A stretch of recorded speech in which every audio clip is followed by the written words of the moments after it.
बहुत समय पहले की बात है। एक साधु अपनी पत्नी के साथ नदी के तट पर रहता था। उन दोनों की कोई संतान नहीं थी। उनकी बड़ी इच्छा थी कि कम से कम एक संतान उनके यहाँ जरूर हो। एक दिन साधु जब तपस्या में लीन था, तभी एक चील ने अपने पंजे में फंसी एक चूहिया उसके ऊपर गिरा दी। साधु ने उस चूहिया को घर ले जाने का निश्चय किया, लेकिन उससे पहले उसने उसे एक लड़की में बदल दिया। उस लड़की को देखकर साधु की पत्नी ने पूछा, कौन है ये? इसे कहाँ से लाए हो? साधु ने पत्नी को पूरी बात बताई। उसकी पत्नी बहुत प्रसन्न हुई और वह बोली, तुमने उसे जीवन दिया है, इसलिए तुम ही उसके पिता हुए। इस तरह मैं भी उसकी माँ हुई।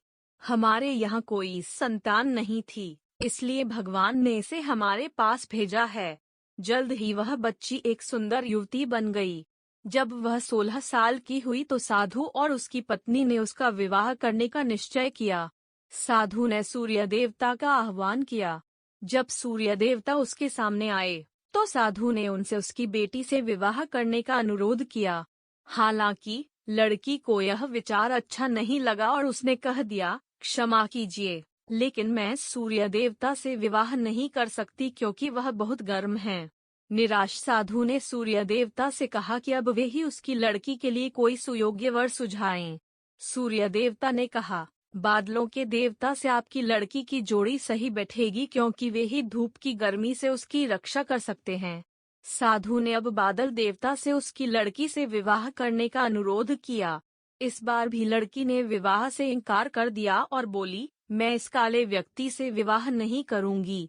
इसके अलावा बादलों की गरज से मुझे डर भी लगता है। साधु फिर से उदास हो गया और उसने बादल देवता से अनुरोध किया कि वे ही कोई सुयोग्य वर सुझाएं। बादल देवता ने कहा, पवन देवता के साथ इसकी जोड़ी अच्छी रहेगी क्योंकि वे आसानी से मुझे उड़ा सकते हैं। साधु ने पवन देवता से विवाह का अनुरोध किया। इस बार भी लड़की ने विवाह से इनकार कर दिया और बोली, मैं ऐसे अस्थिर व्यक्ति से विवाह नहीं कर सकती जो हर समय यहाँ वहाँ उड़ता रहता हो। साधु काफी परेशान हो गया। साधु ने पवन देवता से ही कोई सुयोग्य वर सुझाने को कहा। पवन देव ने जवाब दिया, पर्वतों के राजा बहुत मजबूत और स्थिर हैं। वे बहती हुई हवा को भी आसानी से रोक सकते हैं। उनसे आपकी लड़की की जोड़ी सही बैठेगी। साधु अब पर्वतराज के पास गया और उससे उसकी लड़की के साथ विवाह करने का अनुरोध किया।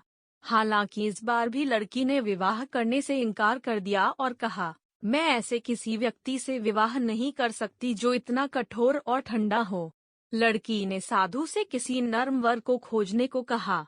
साधु ने पर्वतराज से सलाह मांगी।